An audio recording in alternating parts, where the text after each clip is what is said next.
Yo, what is going on? What is going on, everybody? Happy Sunday. What are we, May 15th? Damn, I thought it was just May 1st yesterday. What's going on? Elliot here from Movie Files. We are live on this beautiful Sunday, or at least, where I'm at in St. Louis. It's hot, but it's beautiful. It is summertime, it's springtime, it's time to enjoy the outside weather, but also it's time to talk some Atlanta. We got one more episode left. We got one more episode before the finale, which is crazy because it seemed like it started yesterday. But here we are talking about the ninth episode, Rich Wigga, Po Wigga.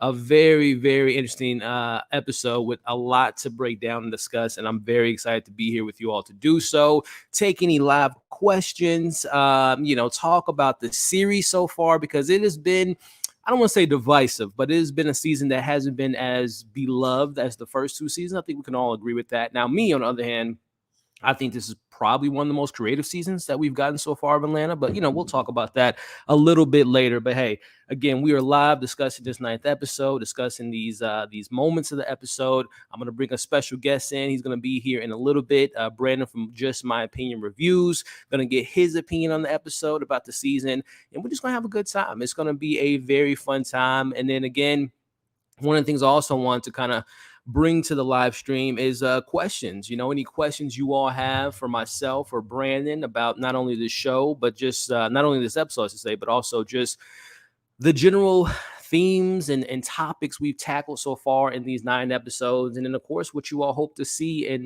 this week's finale. So I'm really excited to be here. Very excited to talk about it with you all and get the conversation going. But before we get everything going here, let me see who we got in the chat as my dog's trying to get my attention here. What's up, Thor? Let's see who we got here. We got. What's going on, Quan? How we doing? We got Joseph in the building. We got Doggy. What's going on? Never been more. Yeah, we'll definitely get into that and kind of our thoughts there. Zia Latrice, what's going on today? How you doing? Yeah, peace to everyone in the chat. Come on, Thor. Cut it out. What's going on? Let's see here. Season 3 has grown on me, but Robin season still. Yeah, we'll get to that. Again, I think that this season has been very experimental, and some of it's worked for the most part for me. Some of it hasn't for a lot of you all, but I think Robin season is definitely my favorite. Out of the three, and of course, we'll see what season 4 has for us. But yeah, Robin season 2 was pretty fire. I ain't gonna lie. What's going on? How we doing? So again, guys, today's discussion will center mostly around the most recent episode, which again, full spoilers. If you haven't seen the episode, go check it out. Maybe come back and check out the replay. But Rich Wigga, Po Wigga, an episode that focuses on an individual by the name of Aaron, who, excuse me, we later find out in the episode he's biracial and he is having issues going to school or affording college, I should say. And we have Kevin Samuel's character pop through by the name of Robert, who offers scholarships to pay for the schooling, but you got to be black, and that's where our main character kind of has a little bit of dilemma, and we'll get into all that. But hey, we got my guest in the back room. I'm so excited to have him on. Haven't had him on the channel in a little bit, but we constantly talk on the DMs, and I've been on his channel many times on his weekly movie roundup. But I'm very excited to talk to him because I know I talked to him about this episode a couple of days ago, and he said, and you can see his review as he'll talk about, this is his favorite episode of the series so far, and I'm very excited to get his reasons why, and also get into today's topic about the show and everything in between. I'm talking about the one and only Brandon from Just My Opinion Reviews. What's up, man? Hello. How you doing, man? How you doing? Doing good, bro. It's Sunday. It's beautiful out. I know you out in, where you're at. It's probably super hot, but it's springtime, man. It's spring. But what's going on with you, Brandon? I'm doing pretty good, man. I'm doing pretty good. Like you said, the weather is hot outside, but it's nice. Man. I much rather prefer that than the cold. So same here, man. Same here. I'm happy. See, I don't have a hoodie on because it's just that hot. I got my big fan over here, my small fan. The AC is on. AC blasting, bro. Yeah, I got my water. Got some ice water in the fridge and the freezer. So yeah, man. I'm prepared for this heat, man. I'm prepared for this live. I'm prepared to talk about this episode because, like you said in the intro, man, this was my favorite episode of the entire series. And so thank you for having me, man. I appreciate it. I'm excited, and I just want to say hello to everybody out there in the chat. Well, yeah, hey man, let me give you some solo stage time, man. I know people are very familiar with you. You're one of the best YouTube content creators on the planet Earth, my friend. But for some reason, if the person who's watching this live or watching the replay, they just got internet today. They just got Google. They just signed up to YouTube, and they don't know who Brandon is. Why don't you fill them in, my friend? All right. Well, thank you for that, man. I'm Brandon Keith Avery, residing in Dallas, Texas, born and raised with Just My Opinion reviews. And I'm just a fan of movies and television and just like to give my opinion on that. And I really believe in this title right here because all types of entertainment, television, whatever it's a movie, TV, art, whatever, it's all subjective and everybody has their opinion. And so do I. And I just want to be able to express that, with the people out there. So I do movie reviews, spoiler movie reviews. There's various shows that, pop up each week on these streaming platforms that I cover. Sometimes I do trailer reactions. If I'm lucky, I may interview a Hollywood star. And I'm mostly into comic book adaptations and martial arts. Those are like my favorite types of entertainment right there. I'll always show up to the theater for that, but I love everything, the large blockbusters from Marvel, Disney, all the way down to your independent artsy, type films. And so I try to cover as much as I can. Been doing this for a little bit. And in the past year and a half or 2 years, I've been collaborating with a lot of people out there, including Elliot, who is a master in himself in this YouTube game. And, we just like to bounce off of each other and talk movies and television. And, that's just what I do. So if this is your first time finding me, you can subscribe and follow me on social media and all that. And we can just have a good time. So. There you go, man. And again, Brandon, it's always a fire conversation, man. Whether we're talking about Ezra Miller getting crazy out there in the streets, to DC, Marvel, Star Wars, and this is our first time really on camera talking about Atlanta, man. Which one of the first questions I want to kind of pose to you and everyone in the chat too. We got people saying what's up to Brandon. Like I said, Brandon, everyone knows who B is. Everyone know who he is, and then we got I guess the big question, man. They want to know, Brandon. They want to know. Is there a Mrs. Just My Opinion on the horizons or out there? No, there. How you doing? No, Fost. There is no Mrs. Just My Opinion or Mrs. Avery. Hopefully, there will be one day. But as of now, no, I'm single and I'm just doing my thing. So there you go. You heard it here first, ladies. The DMs are open, I assume, Brandon. I guess so. Yeah, they are open, I guess. Well, the first thing I know you mentioned again, this is your first episode, but just kind of your, if you want to briefly share with the people at home, man, what is your experience with Atlanta? Were you one of the first, when it first dropped, 2016, I want to say, which is crazy. Were you right on the bandwagon, or did it take you a little bit to kind of get into the rhythm of the show, or what's been your experience with this show? Yeah, I was not on the bandwagon initially. It took me a minute to get onto the show. I just heard everybody else talking about it, how good it was, especially my brother, because as I'm really into movies and television, as that's what we're talking about. He is not. He's one that he's anti me, the opposite. He doesn't like going to the movies. He's only seen maybe 5 or 6 of the Marvel movies. He doesn't care. He doesn't have anything wrong with it. It's not in his interest. It's not his cup of tea. Yeah. Right. So when he recommends a show and talks about how great it is, I have to say to myself, okay, wow, if you're saying it's great, someone that doesn't pay attention to TV and movies that much, then it must be good. And so he was one of the main parties that got me into it. And so after that, I was like, wow, this is pretty good. It's different. It's unexpected. It challenges a lot of things that, we don't normally see in television, or at least I thought at the time. And I kind of just got into it from there.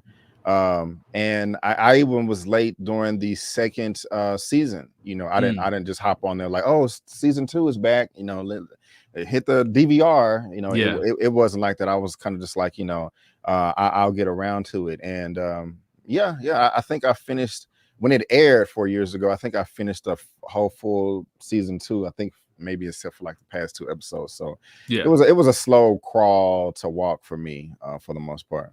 That's interesting, man. And kind of, so for me, I'm actually kind of the polar opposite. This was a show that was, back again, I want to say it was 2016. It was on my radar because I was actually a Childish Gambino fan before I was a Donald Glover fan, because I didn't know him from, I think Community was a show he was on. He did some other stand-up shows, but I came across his music first. And then from there, oh, he's an actor, comedian, and all that stuff. So when I saw that he was making a show, I'm like, oh yeah, let me give it a watch.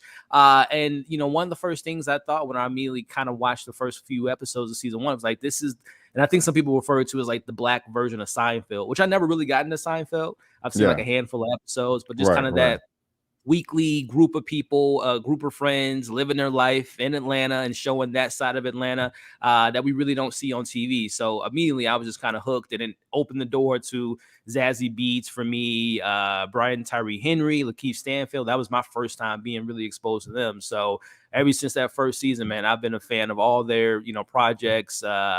Love season 2, which someone mentioned earlier. That's their favorite season. And same with me. Season 2 to me is just like one of the top tier seasons of like any television show for me personally. So 3-4 years later, man, here we are talking season 3. Now, for you, Brandon, did it feel a little bit like a long wait of time, considering that, you kind of really got into it in season 2 and whatnot, or were you just kind of like, perfect timing as far as when the show finally came back a couple months back? I didn't know what was going on. I kind of thought the show was canceled or something. It didn't make sense to me why it took 4 years. But then I thought about it, and I was like, well, he is doing other things. Yeah, very busy. So that made sense. But I was just confused. I didn't know what was going on. Hey, Rims, how you doing? And hey, Zia, and everybody out there in the chat, how y'all doing? So yeah, I was kind of lost and just didn't know what was going on. So that's kind of how it was for me. I just wanted to say real quick, and coming into Atlanta, I kind of resonated with Donald Glover slightly, because he was considered like an awkward, like not this episode here, the awkward black person, sprinkles of a little Oreo, or because getting criticized because he doesn't, he's not dating a black woman. I think the mother of his children is a white woman. And I just remember so many conversations during that time, just like, wait a minute, y'all are criticizing this man because he's in the white woman, but because he's awkward, black women typically just wasn't checking for him. Right. And that was a whole discussion. And so I remember that really made my spider sense go off. So I just had to throw that commentary in there. But I appreciate you bringing it up, because it's definitely something I had in my notes to kind of have that conversation about what the episode kind of poses, testing the blackness and things of that nature. And I think with Donald Glover not only directing this episode, he wrote this episode. So I think this is definitely an episode in which he was like a little bit of shades of his experience to a certain extent. So yeah, we'll definitely talk about that more in depth. But before we get more in the conversation, like you said, we got some people in here showing love. One being Dinkness himself with the $10 super chat, as he says the episode resonated with him growing up light skinned in the suburbs with a white mother. I feel not being black enough, white enough. I see my dad and his dad talking about better figure it out. Yeah, man, and again, we'll get into that a little bit later, because I think this episode definitely kind of opens up that conversation, which is one of the things I love about this show, regardless of, if you like an episode or not. It's one of the few shows that has those type of conversations. I don't know any other show on TV right now that are posing these type of questions, man, which I think makes this show kind of unique within itself. So, but I did mention before we got into the conversation, Brandon, this season has been divisive, I guess you can say. I'm not saying a lot of people don't like this episode, this particular season, but I've seen in my comments and just kind of the social media zeitgeist, it hasn't been embraced as much as season 1, and definitely not as much as season 2. Any opinions on that, Brandon, in regards to just not hitting on all notes for people out there? I'm not mad at people for feeling that way, but I'm not mad at Donald Glover for changing it up.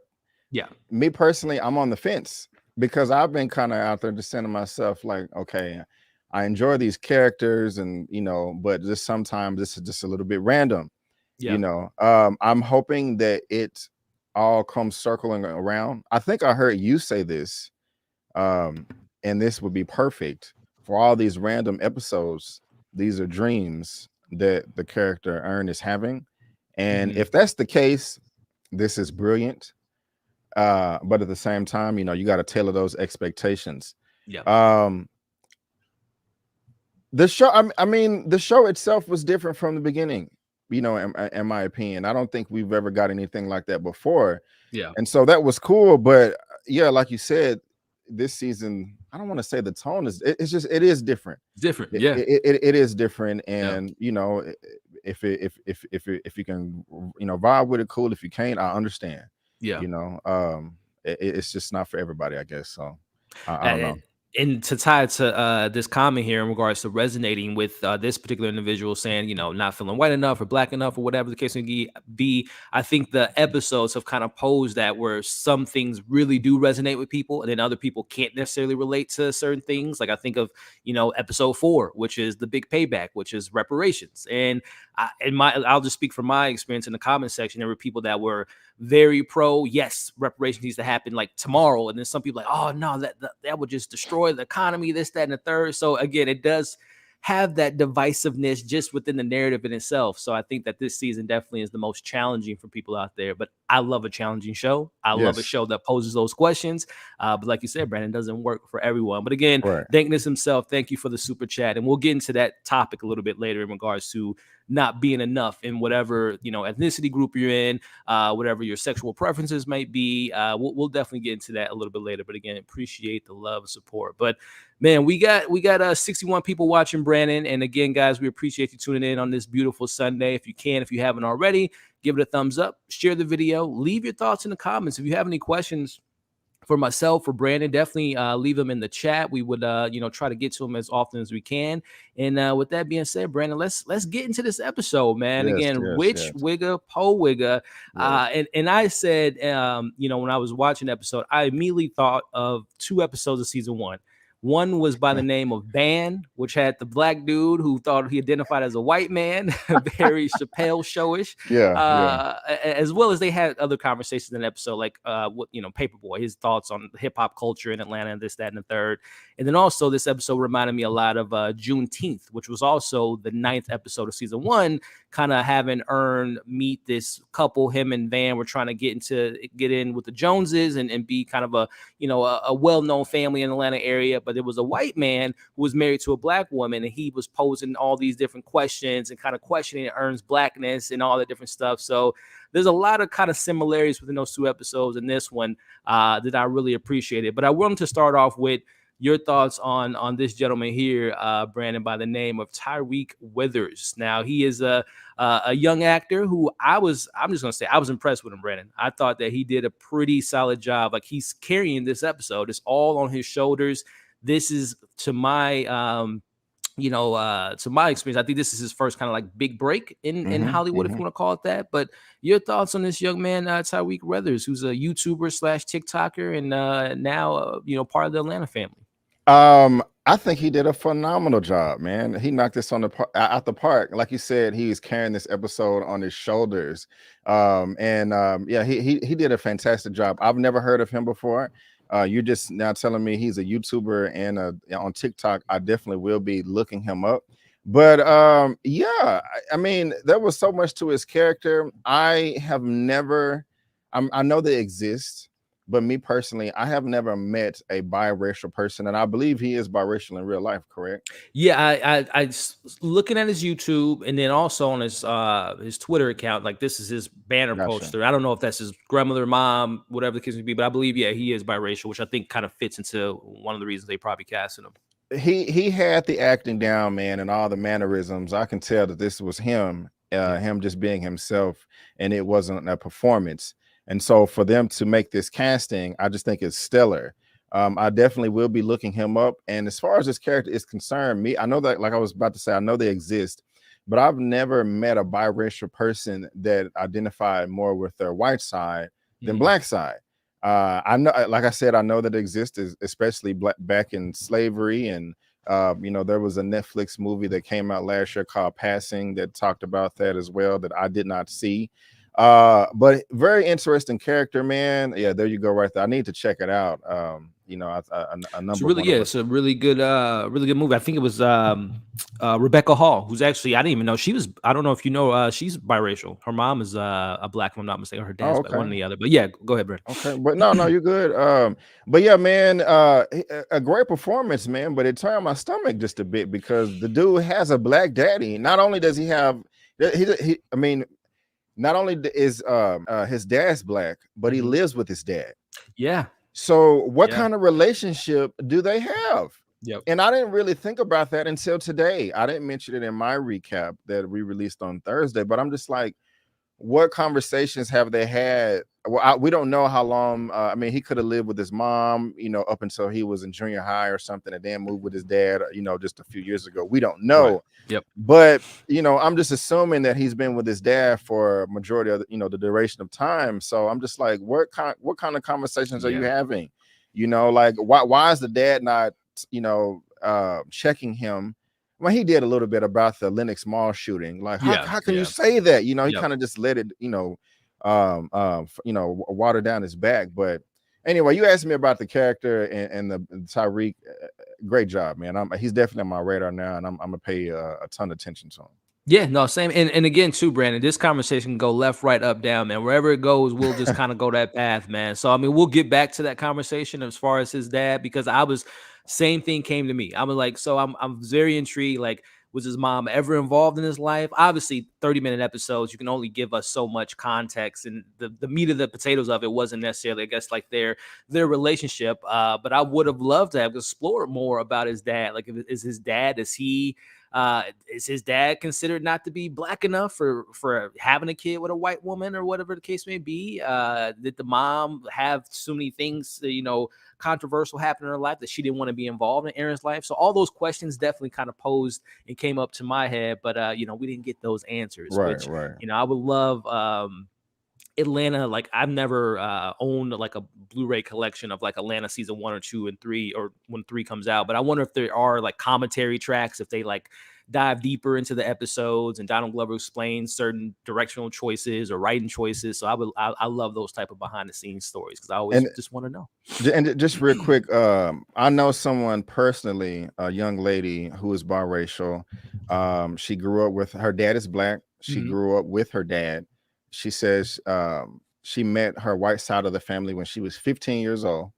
I mean, she knew her mom, but she met, her mom's side when she was 15, and she was like, that was the most racism she's ever experienced in her life, coming from her own family on her mother's side.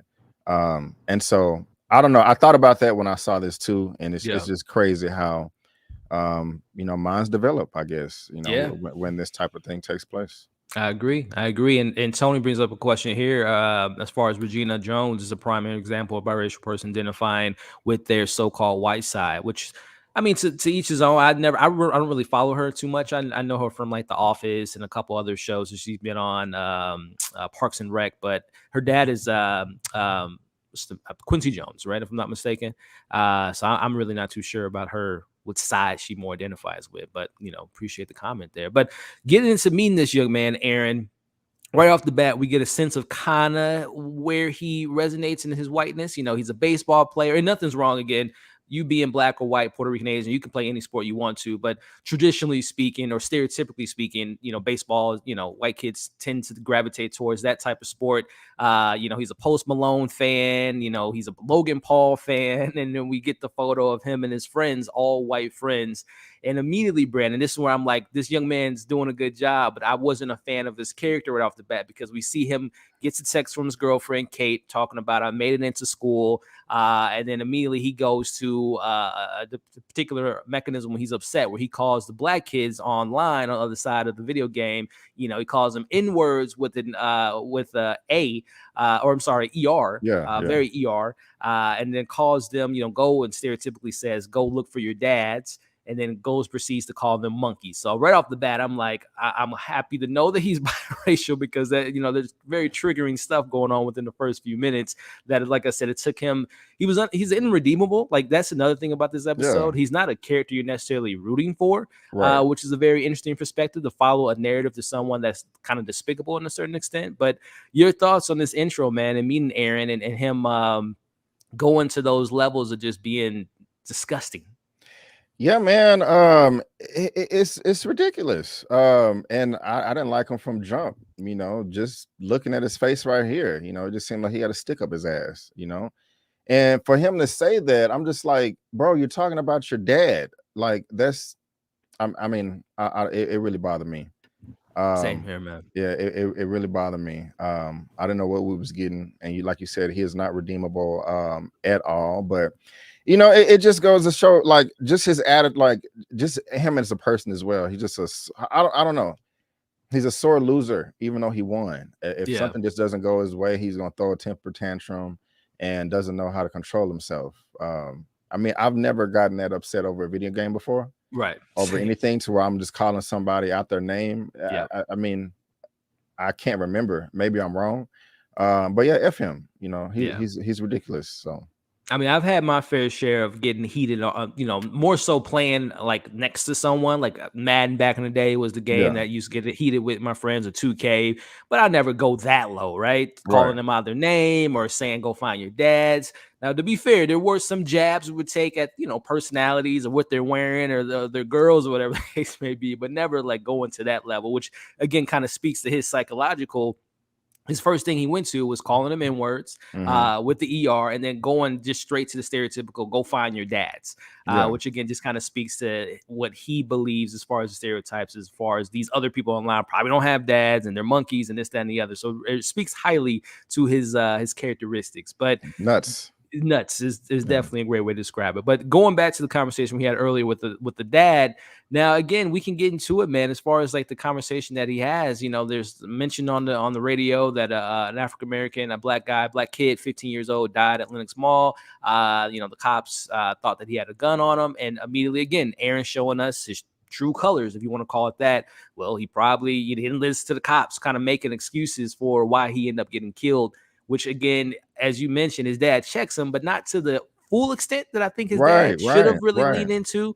Which again, kind of bringing up the conversation again, Brandon, the relationship between him and his dad. Do you think, again, do we assume his dad was, if we're basing off this episode, the black side, white side? Where do you think his dad lied in that kind of spectrum in regards to not checking his son on those type of comments? I think the father is soft-spoken a lot. I hate to judge the man, but I think he ingests racism. When he experiences it himself, he probably doesn't call it out. He probably tries to ignore it and suppress it. Because his own son is saying these things. Right. And he's just kind of letting it fly by like it's no big deal.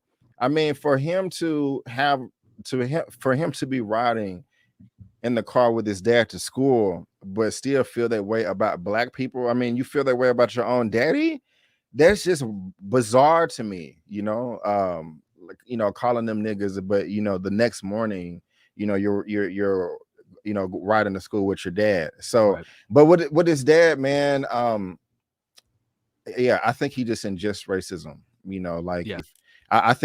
I'm thinking that maybe if he was out and about somewhere and he heard some white people using the N-word, whether they was, throwing it at him or just saying it amongst, white people themselves, and he overheard the conversation, I don't think he would say anything.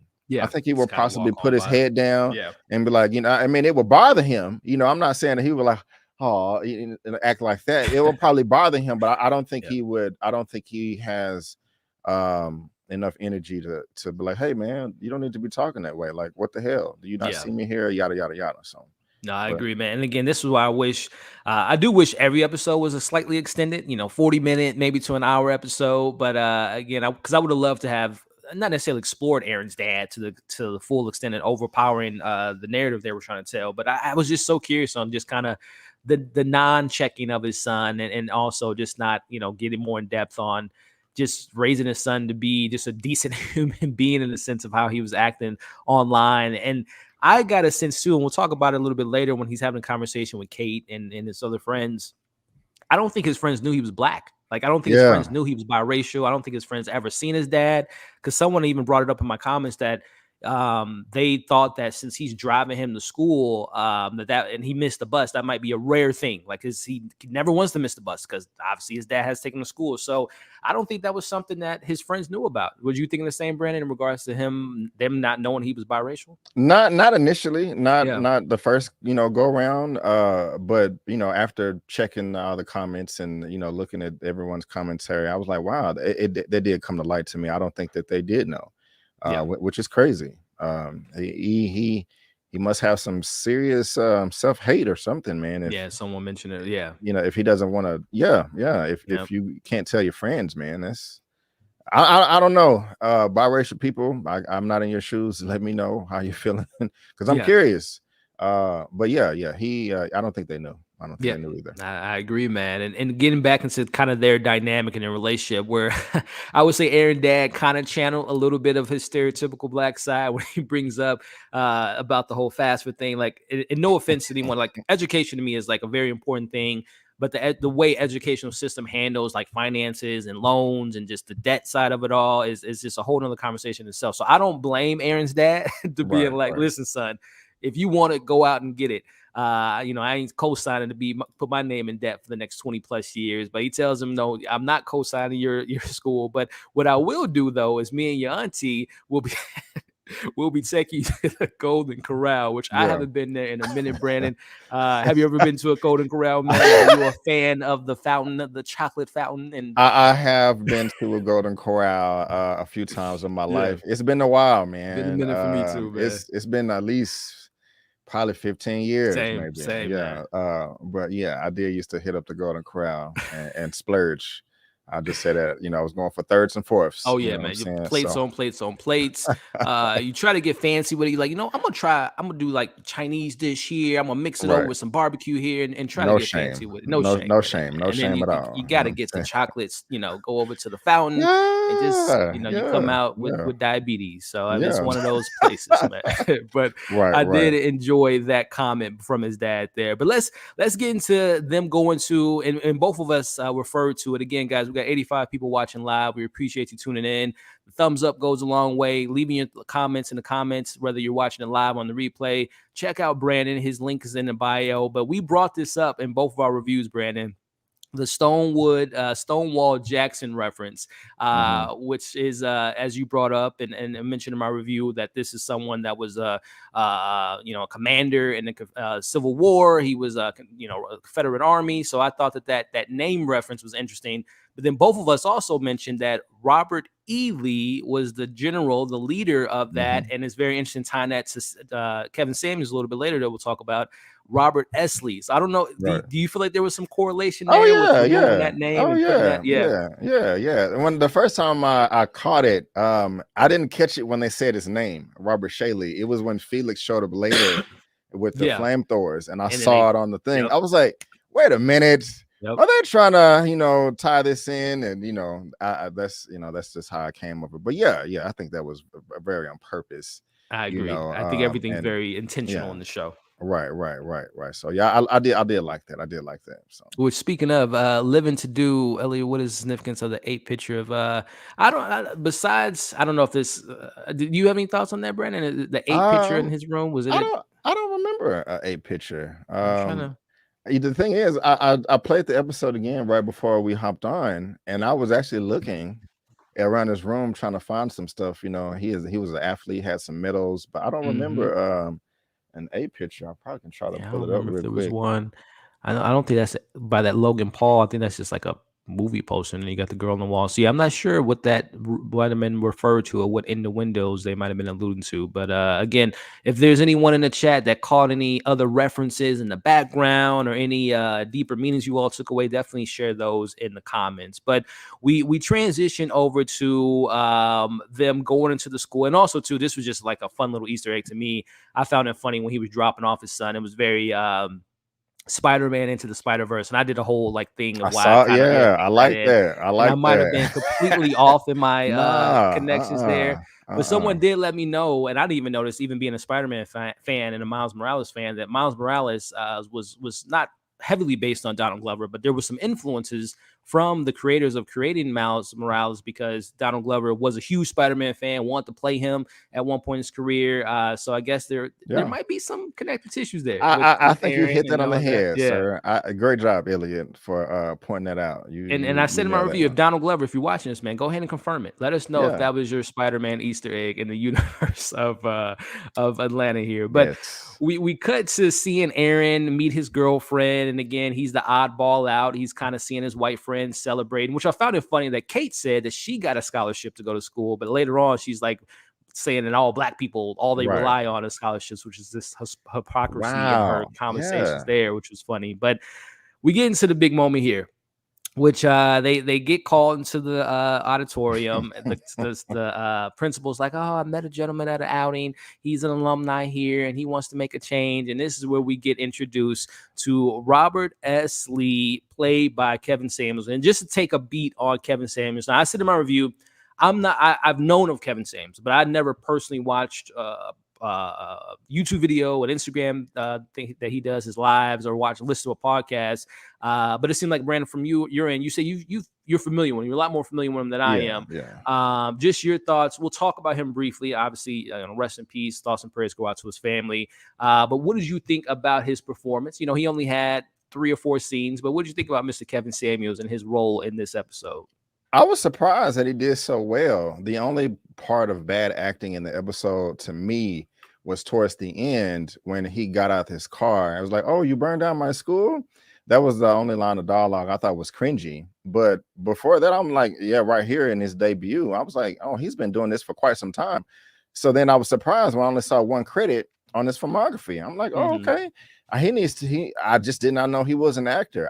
He was introduced to me as a online social media personality, Yeah. that just talked about, various topics in pop culture and black culture, or the black community. Yeah. So I was very surprised by his performance. Not saying that he deserves an Oscar or Emmy, Yeah. but it was good. It was good. I was saying to myself, he needs to do more acting if this is what he can deliver to us. So Right.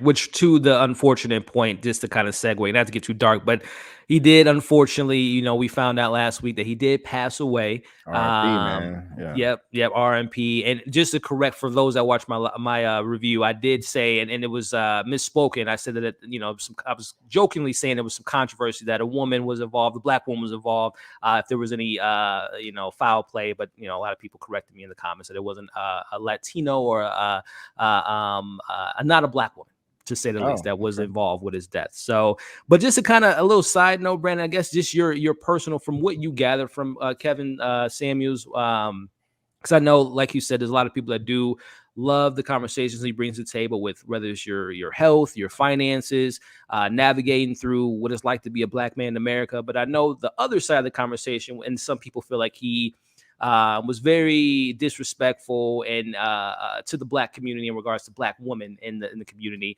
And again, I never listened to his podcast, but did you ever experience one of those conversations where he did kind of share his opinions on black women? Yeah. Well, first, I just want to say, Kevin Samuels, R.I.P. man. Yep. Rest in peace, rest in heaven. You went away too early. I first heard of him. It was over a year ago. It was one clip. It wasn't like a full video or podcast. It was just a clip of him, blasting somebody like an ether, And to me, I was like, wow, he does have a point. As I continued to watch him, I learned that it was some people that that agree with him, and some different, coming from both black men and women. And I will say this, and I'm not trying to bash the man, especially since he's not here anymore, but there was a lot of truth to some of the things that he said. I'm not going to say everything.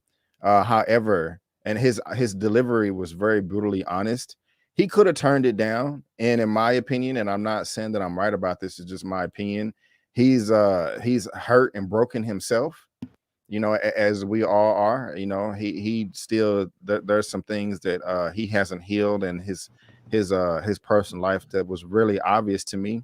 And I would talk about that with some of the males too, in my circles that I respect. That have a good head on their shoulder. Like, yeah, man, you heard about this dude Kevin Samuels? Like, he's saying this, he's saying that, but you can tell the brother done been through some things. You can tell, he's still pretty torn up and hurt from his past, just the way, right? He's approaching women. Because I mean, you can be brutally honest without just being like, you a blah blah fat blah blah blah. You know what I'm saying? Even though it can be hard to do. However, that doesn't mean that everything he said is false either. Me personally, I have a strong feeling about, look, if you ask somebody a question, if you ask for their opinion, you cannot get mad at the answer. They're not going to lie to you, and women would call in asking, hey, what's the deal? And in my little experience, I didn't just listen to him all the time. He would just call out, he would just saying, be what you're looking for. If you want a person that's making $300,000 a year, you need to be making around that amount of money. It doesn't make sense if you're making $40,000 a year, and you want somebody that's making, $200K a year. That doesn't make sense. If you want to be with somebody that's in shape, you need to be in shape. If you want somebody that is an organized, functional adult, but you're not an organized, functional adult, then, what are you doing? And you can't complain. Right. And so that was the gist of it to me. I know recently there was a lot of debate about him saying that there's no domestic violence or domestic abuse in the Black community. I never heard those comments, but they were saying that he said it didn't exist. I don't know, but on the surface, if he did say that, I would be like, that kind of comes off as foolish. But I don't know the origin of that discussion, so I can't really come to any conclusions there. But just to sum it up, man, I mean, he said some things I agree with. He said some things I didn't agree with. And from his delivery, he's hurt like everybody else. And he has a disdain. He has a disdain for certain women, but at the same time, he may have a valid reason for some of it. So it's kind of complicated. Yeah, and again, I appreciate you enlightening me, Brandon, because again, I've heard of the individual. I've heard, there's so many other people I've heard on online personalities that are very divisive and very polarizing, but I just never took the time to invest in whatever they had to say. Not saying that whatever they were saying was, good or bad, but I just never had the time to really investigate it. But as, obviously the incident that happened last week of him passing away, doing a little bit of research, kind of diving a little bit deeper, that yes, he was very polarizing. But like you said, there's people that agree with him, there's people that didn't agree with him, but at the end of the day, he is no longer here with us. Like you said, Brandon, thoughts and prayers go out to him and his family. And I guess it'll be interesting to see if there's going to be, out of this, situation, there's going to be someone that's going to fill that void and having that, because he did fill the space. From what I understand, he was one of the few people that kind of had those type of hot takes, if you want to call it that, of different subject matters. But again, appreciate you enlightening me, my friend, on kind of some of the topics he tackled. And just real quick, he talked about men too. If a dude is out there being a bum and was dusty, he would call his ass out. He would call him out. And the thing is men, we're used to hearing that, bro. We're used to just being rejected and told what the deal is, and you need to get your shit together, bro. Right. In my experience, just women in general, not just Black women, but just women in general, that you can't accept constructive criticism. Now, I'm not finna sit here and say he's never said anything that was disrespectful. He probably has, and he needs to be checked for that. But that wasn't just his whole platform. So of course, again, when you have polarizing comments, those things tend to stand out more than whatever positivity he brought to the conversation or to the community or what have you. So very interesting, like I said, polarizing individual. And I would always, again, I want to know these behind the scenes. I wonder what was it that Kevin Samuels, Donald Glover said, I would like to have this individual be brought to the episode for XYZ. Because someone even mentioned, like, I guess that's a good point. Amari brought up that they didn't dedicate the episode to Kevin Samuels, which normally when someone passes away, which I know was a quick turnaround. I don't know if they didn't have the time to go into the edit bay and put that there, which I'm pretty sure they could have. But I am surprised that they didn't say, RIP to Kevin Samuels, unless I missed it. Did you see that at the end of your episode? I was looking for it. Yeah. I was looking for it. I was very surprised by that. Yeah. So I mean, it was a whole week, if I'm not mistaken. I think he passed away May 4th, and then this came out Thursday. So it's not hard to throw it in there. Maybe they'll do it in the by the time next week comes on, we'll see it edit and whether when you watch it on Hulu or on FX. But very surprising. But yeah, again, I'm just because when I read the synopses are always funny. When I read the synopsis, in the synopsis, it said, "Why do they hate black women?"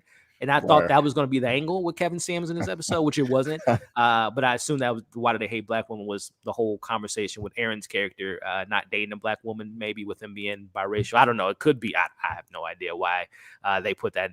Again, the synopses are always funny to me. Like they're like comments that people would make on the show. But I think one of them here was like, "Where are the poop jokes?" I love when they make that. But getting into Kevin Samuels, who's playing Robert S. Lee, philanthropist, Christian. He is the newfound owner of Pink Oil, Brandon. I remember back in the day, bro, it ain't nothing smell like pink oil. It is a very unique smell, very unique texture. I know you've had your experience with pink oil back in the day, Brandon. I haven't seen pink oil, like someone use pink oil, in a very long time, my friend. Right. It really wasn't in my household like that, but I still know what you're talking about. When I went to school or I went to church and I was with all the other kids and whatnot, that aroma it was floating in the air. I did see the bottle. I know what it looks like and all that and all its different forms and textures and all that, but it was nothing that I used myself. Gotcha. But I'm fairly familiar with it. No doubt, man. And like I say, he is the new owner. I was actually going back to, and we'll tie it back to the whole "is it a dream" sequence a little bit later. But I was curious on when he came about his riches, because he said he just found the company because he was inherited. I was like, oh, I wonder if this is tied into reparations. Like he's using the money he just got to fund and put it back into the school and whatnot. Which I would wish that these episodes, these standalones, would be more connective within themselves. But again, if it's a dream, then it wouldn't, it doesn't necessarily have to tie to each other. But he's going to donate $1 million to the school to make that change in the name of Robert S. Lee High School. But then he goes ahead and drops an Oprah moment on them where he tells them, "I'm going to go ahead and pay for your tuition for college." And everyone's, the crowd goes wild. Who's black? So at that moment, Brandon, if you were in that situation, man, would you be, twerking, dancing, two-stepping on the floor? Would you? Yes, that would have been the first time I did a backflip in my life. I would have learned how to do it right then and there, twerked, cartwheeled, all that stuff. You know what I'm saying? I hear you, man. And again, for everyone watching at home, we appreciate you. Leave your thoughts on this comment, on this particular statement here in the chat. I saw some comments saying, like, again, kind of pushing back, not saying that the person that said this is racist or feels a different way, but they were just like, why were they, so happy and celebratory? Why weren't they as happy when they found out that everyone got a scholarship versus when just the black people got a scholarship? I have my thoughts on it, but Brandon, your thoughts on for someone that might have that particular opinion on, like, why weren't the black people happy when everyone got the check? Because they finally felt acknowledged and respected. We never get anything, and so for us to be singled out in a positive way, just kind of feels like a badge of honor. To me, I mean, even if they want to be salty and rub it in, I mean, who cares? I don't. So, hey, I mean, even if the black people want to be like nana boo boo, we get it. You don't, and be that petty, it would still be justified in my opinion. I mean, like, it doesn't matter. I agree. Yeah, I share the same sentiments as you, man. When it comes to that opinion, and even what was so funny in this moment and throughout this episode is that the people that didn't get a scholarship, they were almost making it as by black people getting scholarship, they were no longer able to go to college. Like they made it seem like, oh, well, we can't go now. Like, yes, 2 seconds ago, you were fine and dandy. But I just found that so funny that they, and that just speaks to a larger conversation, like you just kind of mentioned, being acknowledged, having something kind of in a positive light, being singled out by having your tuition paid for, and then the haters come. you know, and want to poo-poo on your parade, which I thought was kind of funny. But he tells them, come to the auditorium at 4 p.m. for we can go into the audition process, which we'll get into here in a second. But again, going into this conversation, Aaron's girlfriend's talking about, we should, I think they said they should sue. Can we sue them? And then they use the comments of, wasn't this discrimination back in the 50s? And they're trying to play it. And it's like, these are two different situations. Segregation versus someone giving a particular group of people tuition is completely different conversation at hand. As Katie kind of goes more into her, I assume was a white friend, was dating a black guy who ended up going to school, got his tuition paid for just to go to school for 1 year to go to NBA, which they were referring to Zion Williamson. But your thoughts on that whole conversation, Brandon, what Katie brings up, and just the idea, and it's something that always irked me when people bring up athletes in college, that they only get a full ride based on athleticism, just negating the fact that, number one, you have to have good grades throughout high school. Exactly. Number two, you have to have good grades to go into college. And it happens to be that you are, God-gifted athlete that kind of, helps you. And by all means, if you spent your whole teenage years, kid years growing up to be an athlete, it's great to have that kind of acknowledgement. But your thoughts on this whole conversation and them, again, just kind of being upset that the black people now have an opportunity. I mean, black people aren't the only ones to get academic or athletic scholarships. She doesn't complain if a white person ever gets that advancement. And it's just weird. Like, this is also where the black and white really, had a large impact on the episode for me, and just popped, even though there was no color, because there was like, back in the 1950s. And of course, that's how TV looked back then. So I was like, oh, this is like really coming through right here. But they're just so damn delusional, bro. Like, you got a scholarship for half of your tuition already. You said that earlier in the episode. Right. These other black people didn't get that. So, like, what are you complaining about? It's just the whining and the bickering. That if they're not included, if they're not in the center of attention, it means that the world is over, that the sky is falling.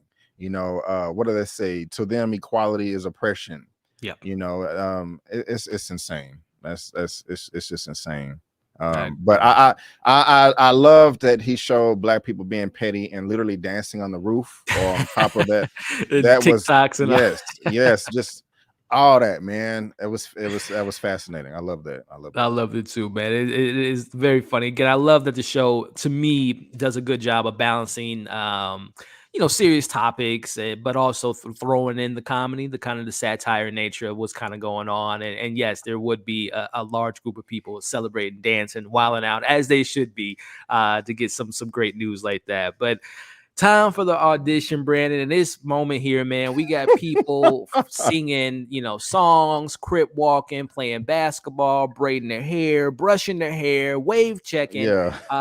I thought it was so basketball. funny. Man, they just pulled out all the stereotypes. I'm surprised no one wasn't trying to cook up some chicken, had some, some purple soda, some orange soda, whatever the case may be, whatever stereotypes they give us. But you brought it up in your review, and it's something that, was very well said. And again, you don't have to repeat everything, but definitely kind of talking more on the conversation he has with the other kid, with ADOS and everything like that. If you want to elaborate more on it, Brandon, definitely the stage is yours, man. Because I know that was a point that you emphasized in your review that really kind of stood out to you.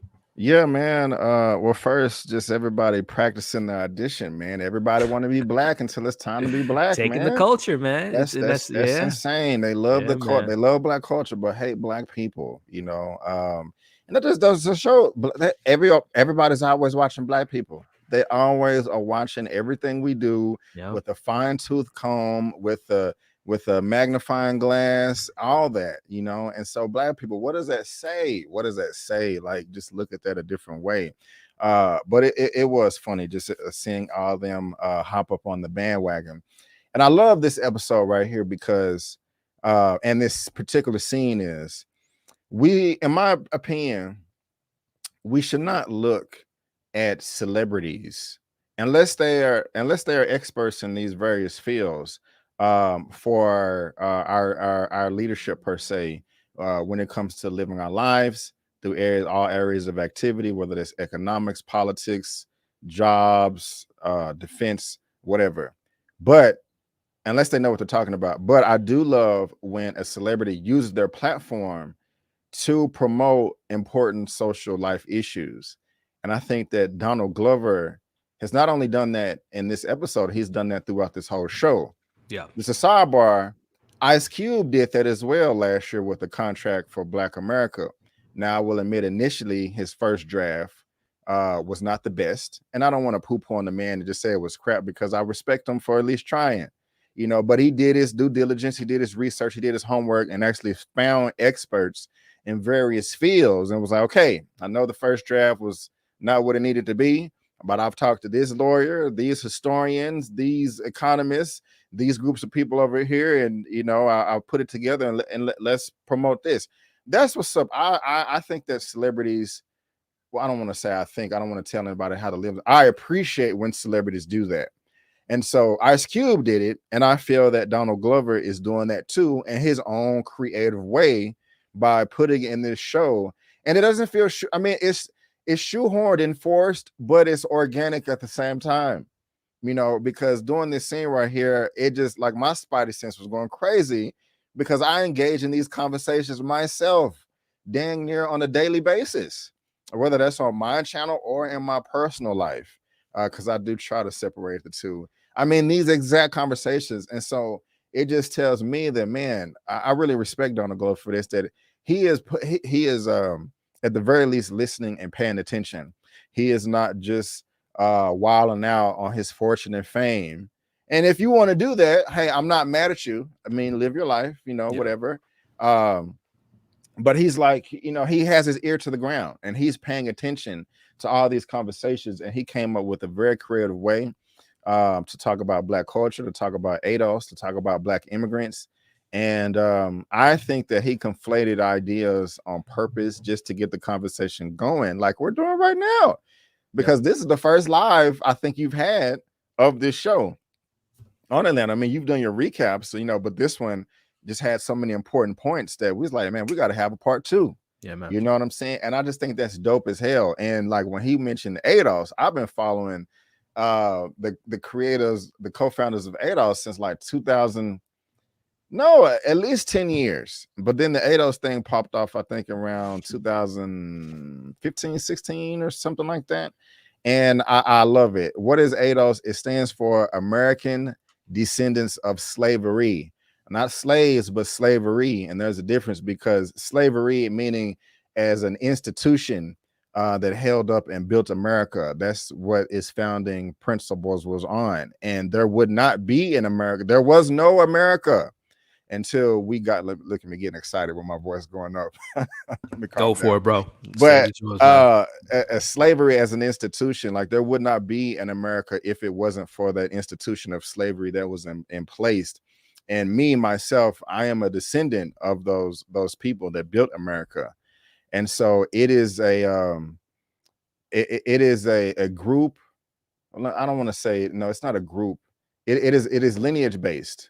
It's not a group or organization that you can join or apply for. It's just, you are what you are. You are, if you are, you are. It is what it is. I mean, if you are a descendant of the people that built the country, then you are a descendant of them. If you're not, you're not. And so there you go right there. That's, MLK. It is founded on Black politics and Black economic education. In my opinion, that is one of the only ways that we can have a full grasp of our lives, whether that's in this country, or the world. We have to increase our political and economic education. And the group of people that put this together, that's their mission statement right there. It's run by Yvette Cornell out of Atlanta, Georgia. She's in Atlanta as well. And also Antonio Moore, an attorney out of Los Angeles, California. The website has changed a little bit. It was ados1.com. I haven't, to be honest with you, I haven't paid attention as much as I used to in the past year or so, for my own reasons, not throwing any shade. But at the top, you have those tabs. You have a reparations tab and a Black agenda tab. And this is also it's always getting updated, and you can there's a difference, and it's important that you learn the difference. And so when the character was saying that, hey, he did some research on Kevin Samuels, and he doesn't necessarily feel that ADOS necessitates blackness, because Aaron was asking about, hey, shouldn't this be, based on parentage? I thought that was the launching point right there to get this conversation going, because ADOS does not necessitate blackness. It's just talking about a certain group of people. I mean, just because if you're not ADOS or FBA, Foundation of Black American, like Tariq Nasheed has come up with, it doesn't mean that you're not black. Black is a lot of things, whether you're Black American, ADOS, Nigerian, Ghanaian, whatever. And so there is a lot of people call the group controversial. I disagree with that wholeheartedly. I don't understand how you can't,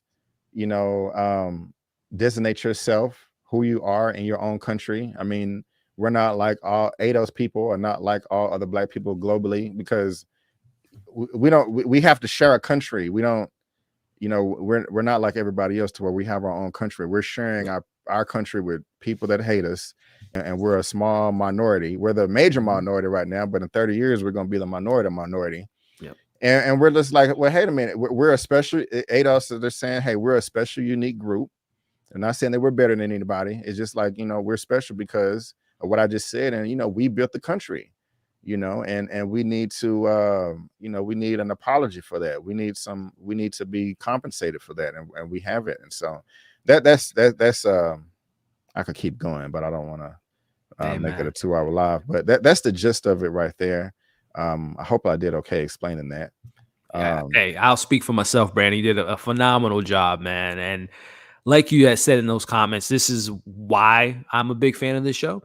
It's because it brings up these conversations, and it enlightens people, it educates people, it challenges people. Some people, like you mentioned, aren't fans of this topic at hand, but I thought you did a great job, man. I'm really breaking it down. Yeah, and just real quick, if somebody says they ADOS, that is just another way of them saying that they're Black American. That's just it. Like if somebody says, hey, I'm Nigerian, hey, I'm Ghanaian, hey, I'm Jamaican, hey, I'm Haitian, we don't want to just say we're American, because it's not specific enough. All we're doing is labeling ourselves with a specific a specific identity, because we're a specific group of people, just like everybody else. If you want to make a distinction of who you are, that's all we're doing too. And I don't think there's anything wrong with that. We're just saying, hey, we're the people that built the country. It wasn't anybody else. It was us. And so all we're doing is making a African American is too vague. Yeah. And then Black American, that's a bit more specific, but it doesn't, if you just say that you're Black American, it doesn't acknowledge the contribution that we made to this country. And that contribution is building it from nothing until what it is today, which is the richest country in the world. And so these ADOS people, they're just saying, wait a minute, this don't make no damn sense.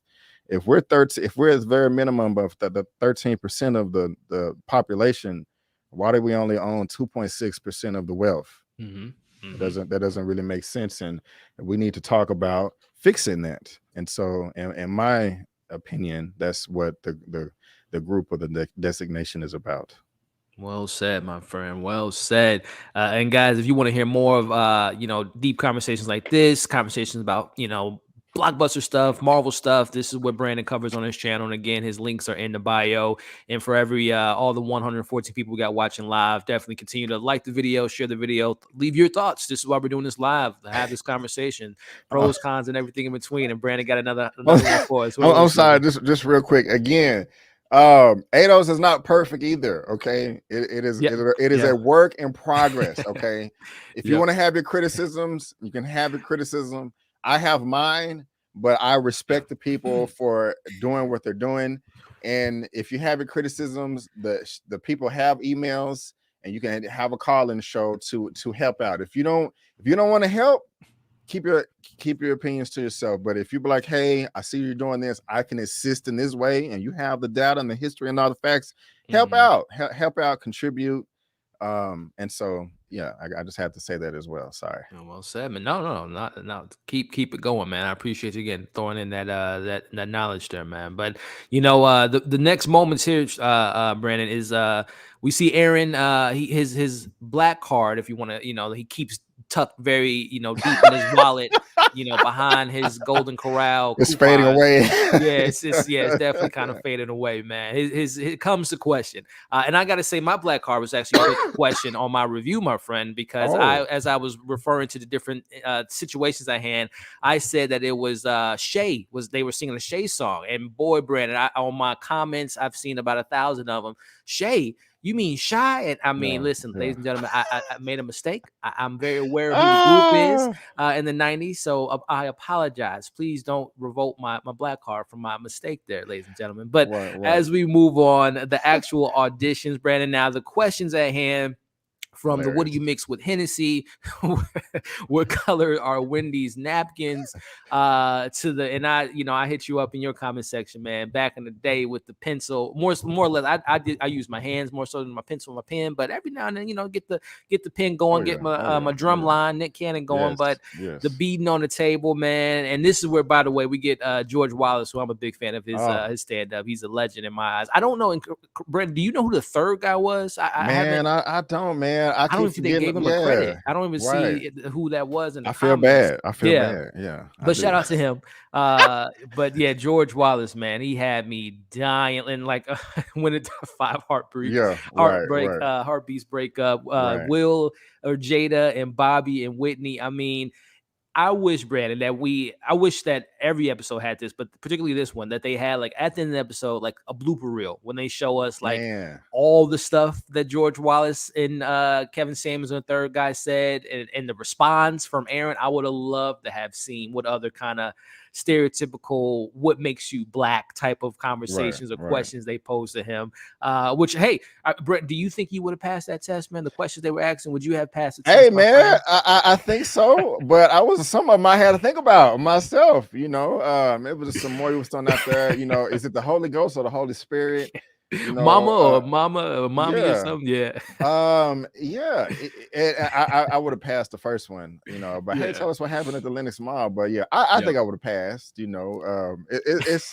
It's funny. That was genius right there. And I, like you said, man, I wish we would have a blooper reel, man, of that, because I know it was. That was laughing. That was laughing. They I think some of those takes were probably them just shooting the shit and just throwing stuff at the wall and seeing what sticks. I definitely believe that. Just being silly, So yeah, man, this was a highlight of the episode for me. It was so damn funny. How long can chicken sit on the stove? And again, guys, for everyone watching live, who is this third gentleman on my screen? He's on the far right, to the right of Kevin Samuels. If you all know, let's give shout out to him, because I thought that their chemistry, and again, we mentioned Kevin Samuels' performance. I thought that he fit within that just kind of that camaraderie of those three. I really enjoyed their banter, and I wish we would have gotten a little bit more of it. But again, George Wallace, the Holy Spirit or the Holy Ghost. This is some funny stuff. But it all results to Aaron. He didn't pass the test. He did not pass the test, to his surprise. Again, it's so funny. I said in my review, I referred to him as a light switch. Like he turns it on and off when he wants. But to his surprise, he failed this test. And in doing so, he wonders why. Why did I not pass? As George Wallace tells him, you are white. You are white. Yeah. And if you had any black friends, they would have told you were white. And then, we see Robert tells him that he knew someone like him. And he calls him a Clarence Thomas. Which I talked about in my review for you all that aren't familiar with him. One of the longest serving Supreme Court member, second to Thurgood Marshall.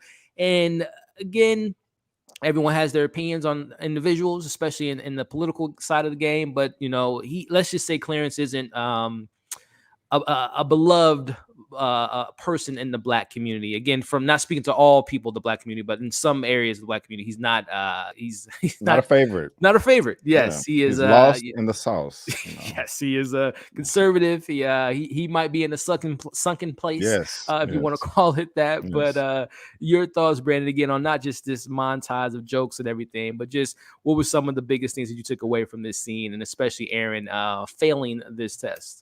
It was that's what you get, man. That's what you deserve. in my opinion. I was kind of laughing on the inside because you should have been able to pass this test, man. I mean, you talking about your daddy's black. It's crazy. And I thought he was a nigga earlier. I thought he was a nigga. I thought he was an ape. I thought he needed to go play with the monkeys. I thought that these people had to go find their dad. And it's just crazy that you feel that way. You have a black man as your dad that's there for you, that's taking you to school because you missed the bus. But that's just weird, and his mindset right there. The Clarence Thomas joke was funny. I even agree with I think it was George Wallace. It was like, damn, I don't think he that white. Because Clarence Thomas, I have my opinions on the man. That's obvious. So I don't think. Well, no, Aaron, you are just as despicable. I've never known Clarence Thomas to call other black people niggers. Excuse me, I'm sorry, N-words. Very good. But it would even be crazier because Clarence is full black. So it's just weird how all these mindsets can develop just from different backgrounds and lineage and biology and stuff. But it was funny, man. It's hilarious. That last part, he ain't that white, Right. I like say he off white. Right. He did say that. It was just a funny ass sequence, man. One of the funniest moments of this season for me. And to going back into just the deeper conversation with Aaron, it's just so funny that now he wants to use his blackness or attempt to use his blackness to benefit from it. As we talked about earlier, we assume that Aaron has never exposed his black side to his girlfriend nor his friends.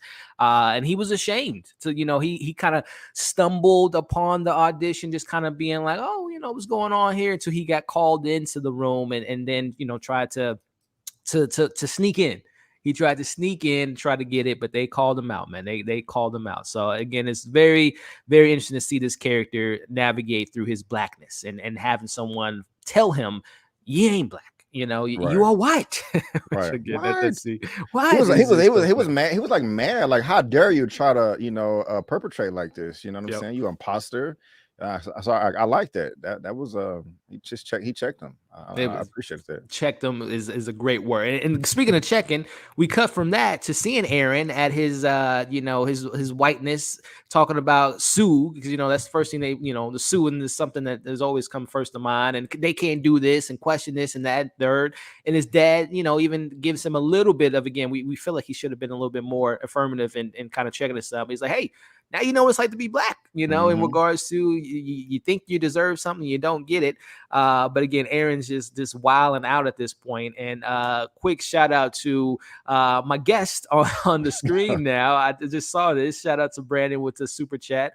And he is right. And since the super chat, we actually up to 133 people with only, what did you say, 73 likes, Brandon? So like Brandon said, guys, what's going on? You're not enjoying today's stream? Right. We got 84 now. Come on, y'all. Let's get this thumb up game going. But again, Brandon, I appreciate the super chat, man. And more importantly, I appreciate you being here with me, talking about this episode, sharing your knowledge, sharing all the stuff that we saw this episode. And again, guys, Brandon's link to his YouTube channel is in the description. Not only does he cover shows like Atlanta, but he's covering stuff like the Staircase, Halo, all your Marvel, all your DCs, and all the new movies coming out. So do yourself a favor, guys. Check out Brandon at Just My Opinion Reviews. Link is in the bio. You guys will not be disappointed because the man has great opinions, fire opinions, and doing a great job of building that community over there. So definitely check him out, guys. So getting back into it, Brandon, man, we kind of wrap into him getting a text message, or not text. He's on Instagram, scrolling through his Instagram, and he sees Katie, who had her comments on black people, and just going to college for a scholarship. She's getting DM'd or not DM, but commenting on her post about, I think his name was Devontae, talking about, can't wait to see you this fall, little heart emoji. And Aaron calls her, snaps on her, and she's just like, you know what, man, listen, it's over. You broke, you can't go to school. And I think it's just like a domino effect. Aaron's character, Brandon, is now kind of seeing what happens when you try to, flip flop, crossing over, trying to get into one lane to take advantage of the situation. It's called karma. Aaron, and this is what's yeah. happening to you. Right, He right. loses his girlfriend in this moment.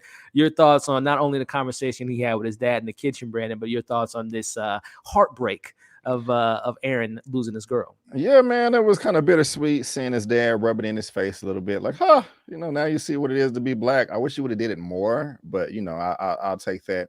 But it's interesting what Aaron said. He was like, I am not going to be able to get into college because of this man won't do it for me. Exactly. You didn't even know who he was 2 days ago, yep. but now it's his fault. Yep.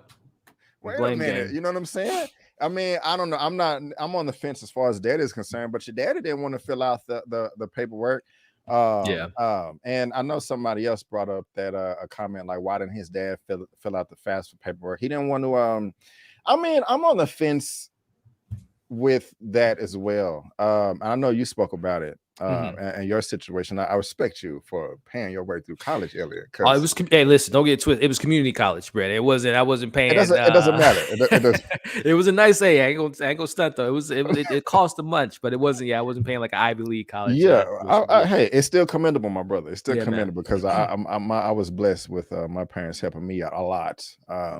But I'm on the fence with that because I respect parents for making their children find their own way.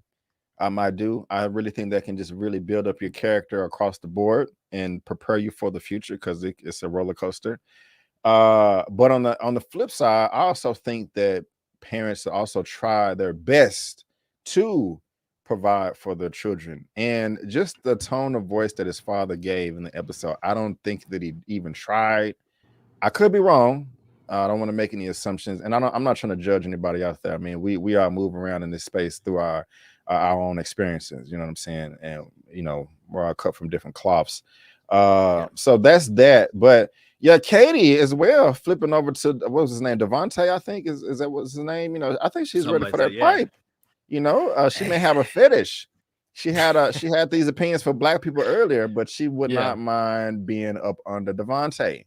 And whatever sport he plays, you know what I'm saying? And so, and Zia said she didn't like that. I didn't understand why it's that. Yeah. Like I said, he could be just trying to mold his son to be a very, just preparing for the real world, just saying, hey man, if you want something in life, you got to go get it.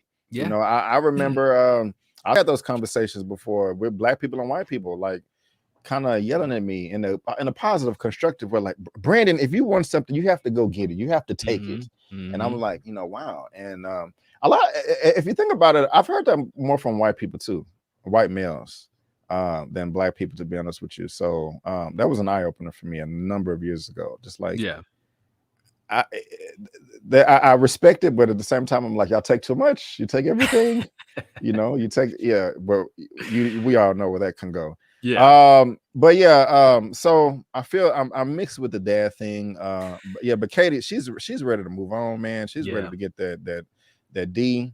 Yeah, she's ready for that college life, man. Wild girl, girls gone wild. Yeah. So it is nice to see his world falling apart. Yep. Piece by piece, like a block of Jengas. Yep. Just being chipped away, and I was smiling. I was smiling. I was like, this is what you deserve. We're a bunch of niggas and earlier. Now we're winning. Monkeys and that's how I was feeling. I agree, man. And to the dad, again, to each their own as far as parenting goes. But I think because within that same narrative, that same conversation, he's talking about he never got his son a car. He doesn't want him to be using his car. So it seems like as far as whatever kind of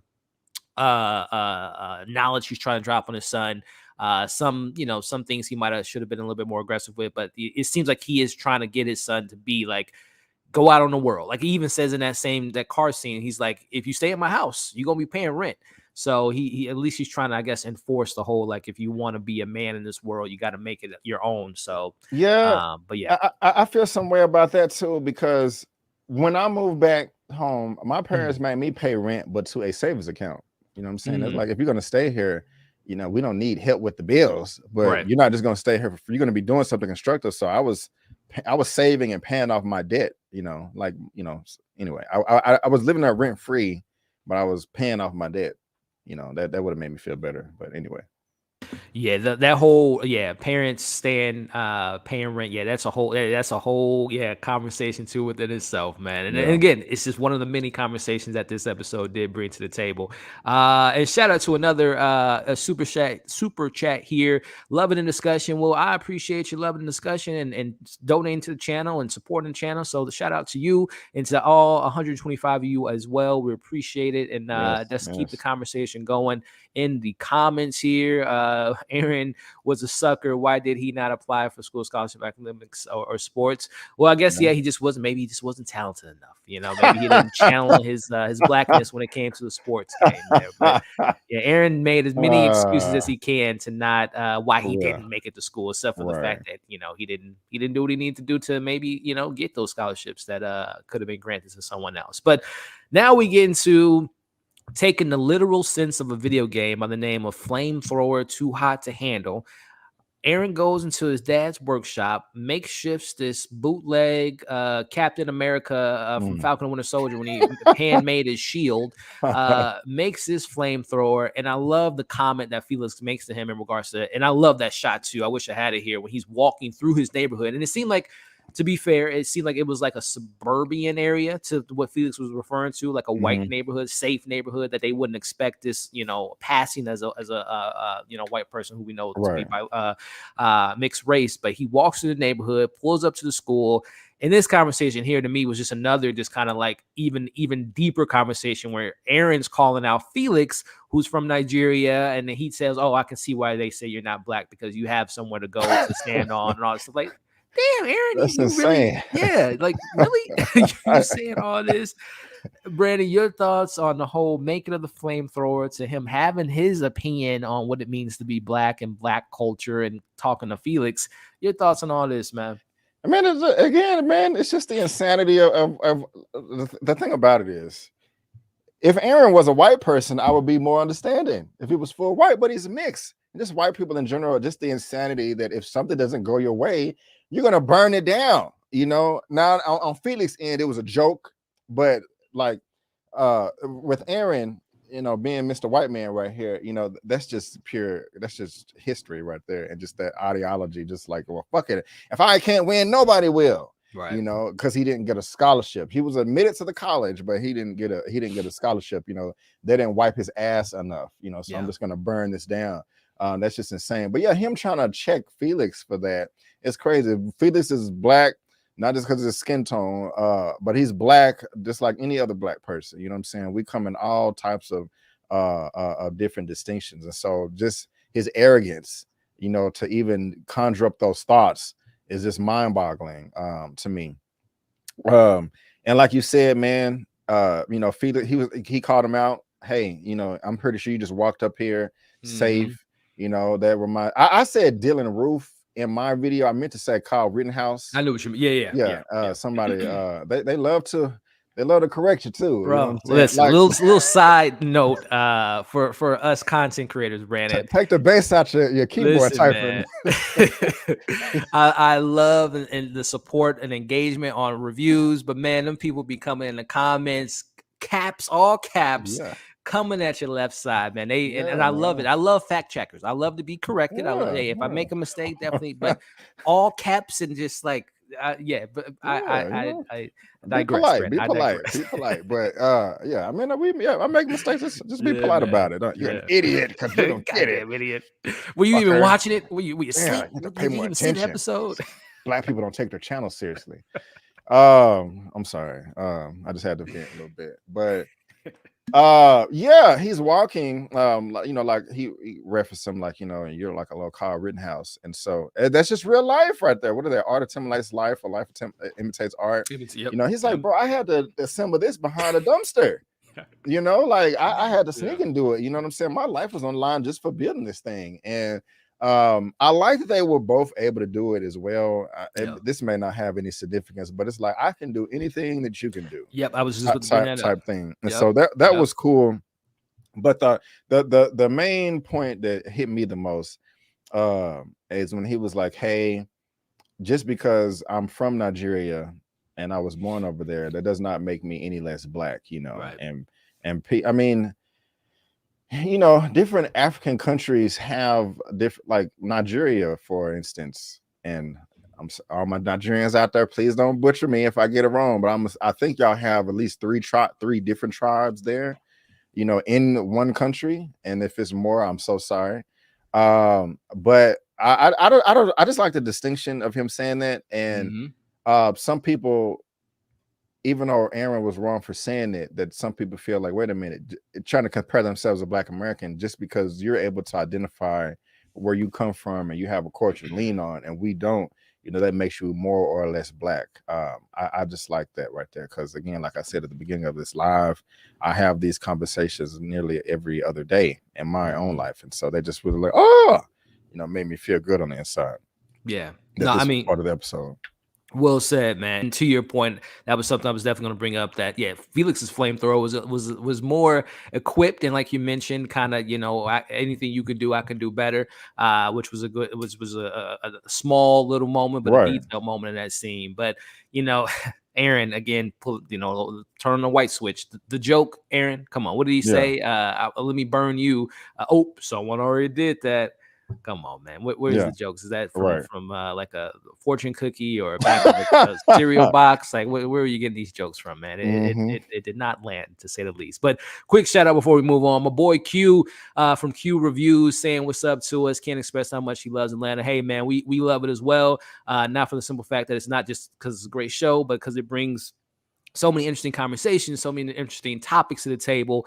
So we love it as well, Q. And shout out to Q for anyone that's watching this live and watching this on the replay. Another great content creator on this platform that does a lot of great stuff on his channel, reviewing movies and shows. He is a graphic designer. I mean, my man Q does it all. So definitely check him out, representing Detroit. And a big friend of Q, and I appreciate you, man, for showing some love, Q. So we appreciate you, brother. But moving on to our next moment here. You're all good, Brandon. Moving on to the next moment here. You know what? While Brandon goes away for a quick second, guys, why don't you let us know how you felt about that Felix scene, having that conversation with Aaron? How did you feel about the flamethrower comments to the Black comments of Nigeria? Let me know in the comment section before we move on as Brandon steps away for a hot second. And quick shout out to Nancy Smith, the homie, big supporter of the channel. She's always showing love, and I can't thank her enough for being a part of the community. As she says, great discussion, guys. Love this show. Well, appreciate you. Love that you're a part of this community, a part of this discussion that we're having right now, as well as just being a great person, because you've been a big supporter of the channel, and I can't thank you enough. So shout out to everyone again watching live and showing some love. Again, if you haven't already, thumbs up, share, continue the conversation, and we're gonna wrap up the episode in a little bit, but we might have like a little section of 5 to 10 minutes just like answering any questions you all have about the season, about the show and whatnot. So definitely leave any of your questions you have for me and Brandon. Go ahead and start to leave those questions in the chat, and we'll try to get to them once we wrap up the episode. Which, getting to it, Brandon, we see again, Felix, he burns the school sign down, as you highlighted earlier. It kind of really highlights the Robert E. Lee with the flames being under it.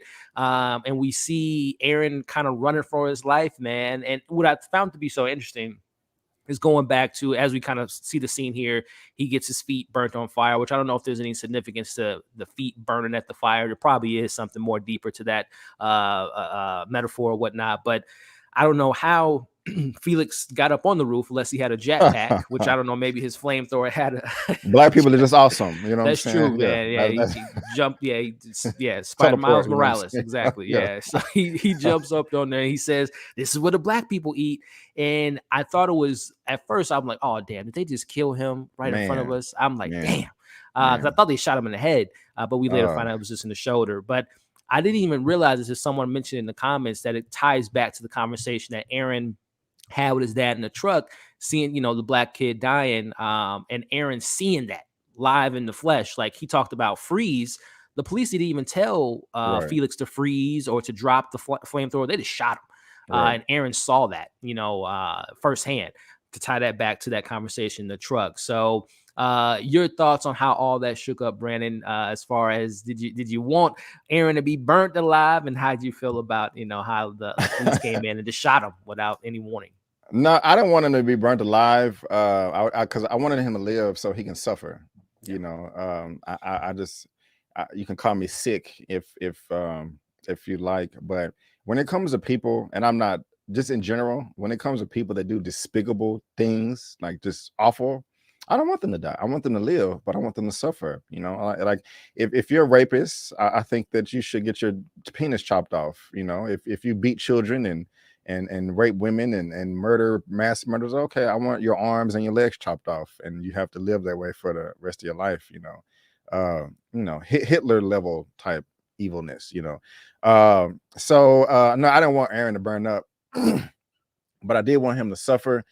It was hilarious the way you know, what goes around comes around, how this circle back is around. The first time I saw this, I was like, they took it back to the video game, you know, and I was like, ha ha. Exactly. Yeah. And I was thinking to myself, wait a minute, I would trip out if Felix was the one that was actually in the game.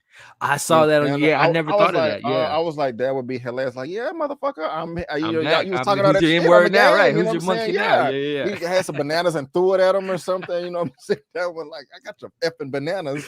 You know, oh, that would have been perfect, man. Yeah. But I told myself I was gonna try to go back and compare the voices and listen, but I didn't take the I didn't take the time to do that, but it would have been surreal. But yeah, that was funny, man. I don't know about the significance of the feet burning as well. I'm gonna play devil's advocate here, and I didn't catch I saw people in your comment section and mine talking about the freeze thing. You know, it takes it back to the car. I'm gonna play devil's advocate and say that, I mean, he could have said freeze, but if somebody's on the high ground and they have a flamethrower, you know, go ahead and open and shoot. You know, yeah. So I mean, the sign was already on fire. And this area was kind of burnt up. So you know, I hear you. I'll play devil's advocate right there and be like, it's kind of fair to just open shoot like that. So if you hate me for it, I'm sorry. No, I mean, I can, to your offense, to your comment, I definitely could see, again, if you are a person of the police force, you know, to protect and serve, you see someone, okay, there's a burnt sign over here. Right. There's someone on the high ground holding a flamethrower to individual, which again, I don't know if the cop, I wish they would have maybe even elaborated just on that scene a little bit more to see if the cop thought he was white or something like that, right. Which is a conversation I wish that would have added to the end when we see him in the cop car. Either his dad come up talking about, you see, I hope you learn your lesson, or his mom come out of the blue and kind of be like a Karen and try to get her son out of the situation. I wish it was a little bit more to that ending. But yeah, I definitely can see. Yeah. But I will say this though, and it's on the flip side, you know, you do have Kyle Rittenhouse running. I mean, police showed up. They knew that they knew shots were fired. Yep. And they were prepared, like, okay, we have to go in here with our heads on the swivel because we could die. Oh, there's a white man coming running at us with a gun. It's not him. It must be somebody behind him. You know. And also, what happened yesterday in Buffalo? The evil white supremacists that murdered 10 people. They was able to take him alive, take him into custody alive. I wonder if they took him to Wendy's or Whataburger, because they took Dylan to Burger King, I think. Yeah. So I wonder if he got a Happy Meal. I don't know if that report has come out yet. So on the other end, you know, if it was Aaron on top of the roof with the flamethrower, would they have shot him? Hey, put the flamethrower down, sir, right. please, sir. I know that you burned up the sign over here in the grass, but can you not burn up anymore? I'm gonna put my gun down, okay? Right. Can you put your, you know? So yeah, it's complicated. Yeah, no, that's a great point, man. It is. I think, it's again very intentional to that shoot first, ask questions later type of mindset, which again another great commentary to be had in this particular episode. But going to a scene that you had mentioned that you weren't the biggest fan of regarding just kind of the delivery of the line from Kevin Samuels as Robert S. Lee as he goes up to Felix. And I did like, and what I like about what Kevin, what Donald Glover is doing, or these creators are doing with these type of tragic stories is, I don't want to say they have happy endings, but like I think of Three Slaps, how obviously we know what happened to the real life situation with the foster kids being killed by those, you know, white women, and very tragic terrible, horrible story. But in the world of Atlanta, we know that the boy survived. The reparations episode, all the different stuff in this episode. So it's kind of a happy ending for Felix, which I wish that, speaking of Felix, I wish we would have gotten, maybe, as you alluded to, that Felix was the kid on the other line on the online game, or some reference to him a little bit earlier in the episode where a teacher tells him to, like, he's doing something wrong just for being black or something. So I do wish there was a little bit of that callback, but he does get his check. He gets his medical payment or medical bills taken care of. And then we see our main character, Aaron, in the back of a cop car. You know, like his dad said, he said, I never want to wish this on you, but I almost wish that you would experience what it's like to be in that position. And here he is. Right. You know, I'm not mad at this, but I'm just curious. This is a scene where I was like, that dialogue from Kevin or from Robert S. Shaley. This is a little cringeworthy, but no big deal. I mean, he still did a great job. But I'm not mad that Felix, you know, got all of the scholarship and his tuition paid and medical bills, and Aaron went to jail. But I'm thinking about it. Why did Aaron go to jail, but Felix didn't? Because Felix is the one that set everything on fire. Yeah. So I mean, I'm happy with the turnout. You know, he got the scholarship, he got his medical bills taken care of. So it was a win. I just don't understand the win. I'm not complaining, but I was just thinking, like, why did? Because it's a good question. The cops were there. Kevin ran up talking about, you tried to burn my school down. Yeah. So you know, he didn't deny it, and I don't know. I don't know. But it was nice just saying, hey, you know, it just takes one. It can just take one thing. I mean, of course, if you have an African immigrant, of course it's a big difference if they were born over here or came over when they was a teenager. You know, that's a completely different experience that spans over a number of years. But one experience or in this episode can expose you to the whole culture. As Robert Shaley said, Kevin Samuels, like, you know, hey, getting shot in America is one of the blackest things, you know, that you can go through. And so, you know, here's your check. We got you. I didn't also catch this, bro. In your review, you talked about the hospital. Which was another. I always heard about that, but I didn't know much about it. So thank you for educating me on that as well. You broke that down nice. But it was a funny scene. Still, Felix in the back, like, he was like, you tried to shoot down my high school, and he turned his head like, you know, like he was ashamed. I got like, I'm sorry, I'm embarrassed. And that was kind of fun, but thank you, sir, I appreciate it. I got a little chuckle out of that, but you know, great scene. But I had those questions.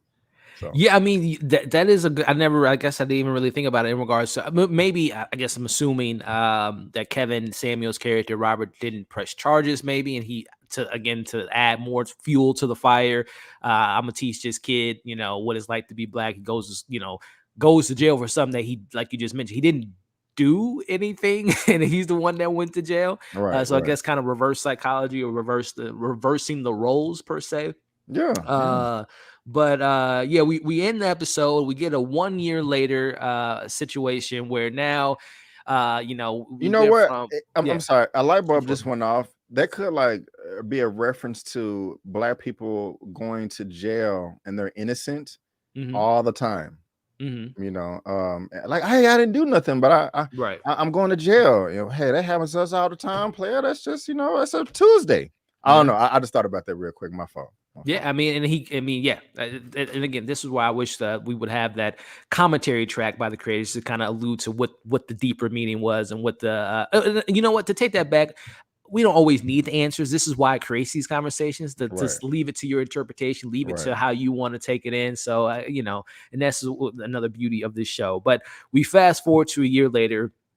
You know, Aaron now has light switch reference again. Now he's more embracing the black side, because now he's had time in jail. He now has a PO, and he went from, you know, kind of like you mentioned, like a stick up his ass, to, you know, he went from on Aaron to Andre, if you want to say that, with the fade and the brushing. the swag now. Yeah. Talking to the black lady buying a new computer, giving her the discount and whatnot. And Katie comes walking up and, oh, hey, how you doing? And he's talking his stuff, and we end with him saying, I had never been more attracted to you in my life, as we end the episode with him acknowledging the camera, breaking the fourth wall there. But your thoughts on it? And another thing too that I thought was very interesting, tying it back to the aesthetics of the black and white, I kind of noticed throughout the episode, as far as like aesthetically from a production standpoint, he was wearing a white t-shirt when we first met him. He covered his whole skin throughout the episode when we see him wearing his hoodie, to now he's wearing, a black shirt, kind of maybe alluding to him embracing more of his black side. Again, it might be a bit of a stretch, but I thought that had a little bit of connections there. But overall, Brandon, your thoughts on how we wrapped up this episode with, Aaron, aka Andre, coming up in the spot. Confidence level from brother was on 10. You know what I'm saying? Like that was hilarious. I did like that and respect that. He handled himself well. I like the way he was talking to the black chick, the way he told her to hold on, like Kate when she turned around. It's like, I'm busy. Because that was perfect. You know what I'm saying? Because it was cocky and arrogant, but at the same time it wasn't. You know what I'm saying? Like I don't know. I just love that, because I mean she did interrupt him, true, and true. He didn't have a crazy reaction like, oh, it's Katie. He he was just real cool, calm, and collected. I was like, oh snap. I love that Indy felt like Vashon. That's what Azia is saying. So that was dope. It was funny. He was a good salesman or whatever. Got the sale, got the buy. Tell old dude to hook up the discount. That was cool. And I was laughing my ass off, bro. You got to keep brushing. You got to brush. You got to keep it going, man. You're not even close, man. You're not even close. Got a long way to go. I said that was waddles of steel. There's ice up there, man. You got you. He was really brushing like he had waves, man. Man. He didn't have nobody waves, man. No waves. That was hilarious. Yeah, you got a while, man. You got some months. You got some years, but that was funny. But when he was talking to Katie, man, he just put it on her, that confidence. She was shocked. The smile he gave at the end when he looked at the camera, that didn't really hit as hard. Yeah, here you go. That didn't really hit as hard for me as it did everybody else. I don't know if it just kind of flew over my head, because a lot of people was like, hey, the smile means this, it means that. Same. I was just like, I think he just, I don't know. I was making a joke like, did he get the draws one more time? I think he did get the draws, because I think he did with the comment, like, I've never been more attracted to you before in my life. She was, that affected her positively, So yeah, it was a funny, it was an abrupt ending for me, but it was funny, to say the least. No, I agree, man. It was definitely a fun way to end off of the cap off this episode. And I think in my review, I alluded to him, and it might even allude to the comments and the synopsis of why they hate black women. Like he, now was just flirting with a black girl now, but he really, and I think some people said in my comments that it just shows that he's still into white women or whatever the case may be. So there's definitely a lot to interpret in that ending there, but I thought it was just kind of really funny the way he just looks at the camera, just nods like, you thought I'd change? Nah, I'm still, but let us know in the chat, guys, how you all interpreted that ending, as well as the waves. Will Aaron ever get those waves? No. Will they ever come in, or are they just, it's a done deal. I don't think so. It's never coming. But just kind of, again, reviewing it from a review standpoint, and just things that really stood out to you, Brandon. And again, just elaborating more on what was it exactly that made this, as you said earlier, and also in your review, which again, guys, if you haven't checked out, do yourself a favor. What was it about this episode that solidified it as your favorite episode of the entire series so far? Man, I've never related to this amount of dialogue and social commentary before in quite some time. So we're like, I'm having the same conversations, on a daily and weekly basis that this new 2022 show is Aaron. No pun intended with his name. The conversation with Ados, the conversation about Felix leaning back on his own culture, with him being in Nigeria. And just the character himself, Aaron, who I've never met or just experienced any biracial person that ever identified with their white side more. It was a real eye opener to me. And like we kind of said at the beginning of this episode, kind of possibly represented some self-hate. So if within the character. So those 3 points right there was just the highlight for me that made me get to the edge of my seat, had me hopping up and down, had me just tuned in like, man, I need to, really break this down detail by detail. So I loved it for those reasons. Yeah, it's definitely it's personally not my favorite. I think my favorite episode ties back to season 2, an episode that I talked about last week titled Woods, which I thought last week's episode was a great kind of follow-up continuation of Al's mindset, and also Teddy Jenkins episode. That episode to me, being a big horror fan and just the horror vibes and just how that's one of my favorites too. But this is definitely up there, man. A lot of conversations. I mean, we're almost damn near 2 hours into breaking down this episode. So this is definitely top tier Atlanta for me. And just top 3? Man, top 5. Okay. Top 5. That's respectable. And again, this is just, I've seen it like 3-4 times, but I've seen Atlanta season 1 and 2 multiple times. So the more I sit with the episode, it can definitely probably, get up in that top 3, but I would say top 5 for me. But I going back to just kind of other things too. The aesthetic, as you mentioned earlier, Brandon, just the black and white, as you mentioned, from tying into just the mindset of being colorless and just kind of how that ties to a film like Passing, which if you guys haven't seen, it's on Netflix. Really good film, 2 great performances. But I love the aesthetic. I also, just following a character who, like I said earlier, and we mentioned that is just a character that's unredeemable. He's not likable in a sense, but just seeing it from that perspective is very unique. And then just to tie it back around to our first topic that we talked about with Donald Glover, I think this was an episode that meant a lot to him because we mentioned it earlier, and I'm a fan of his music. He talks about it in his music in regards to growing up in the suburbs of Atlanta, being looked at as kind of like a nerd or a black person that embraces more of a different size of pop culture, more so than a stereotypical black person would. The way he dresses, as you mentioned earlier, I don't know if she's white. I think she's like Asian. I think she's an Asian woman. He has kids with an Asian woman. I believe they're still married. And people, like you said, Brent, people have their opinions on, well, Donald Glover, he ain't black enough. And I've seen that in the comments too. Like this person that doesn't even really embrace their black side, touching on these black subject matters and stuff, and to each their own. But it just ties back right in regards to that. Yeah, that black enough. He's not black enough type of topic at hand.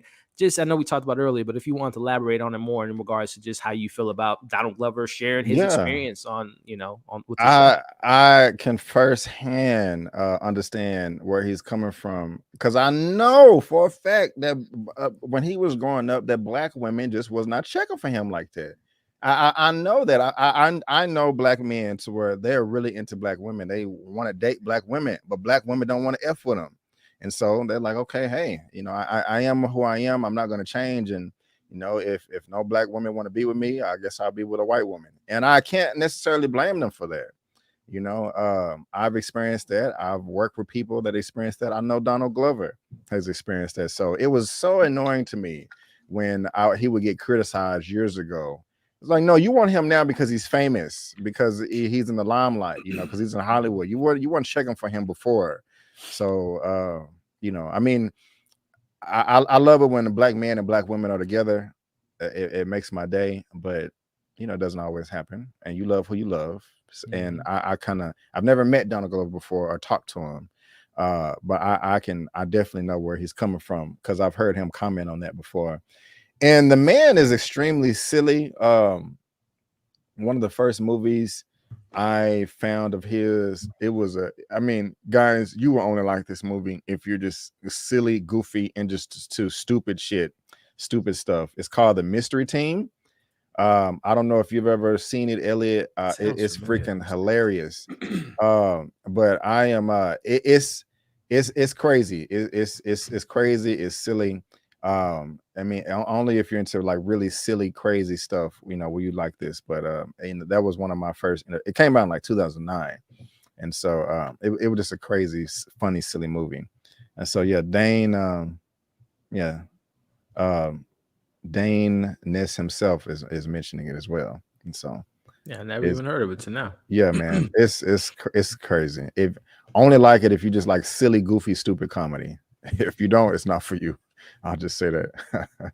Gotcha. Yeah, I have to peek because yeah, like I said, I'm a Donald Glover fan. Like I said, I was first introduced to him not as Donald Glover, but as Childish Gambino with his mixtapes and whatnot. And one of the things too, and like I said, if you guys listen to his music, you can see the evolution. Like I feel like he definitely, speaks to more of his experiences as growing up, like you mentioned, in the suburbs and people having their opinion about him. There's even a song in Camp where he's like, he literally says people tell he's not black enough.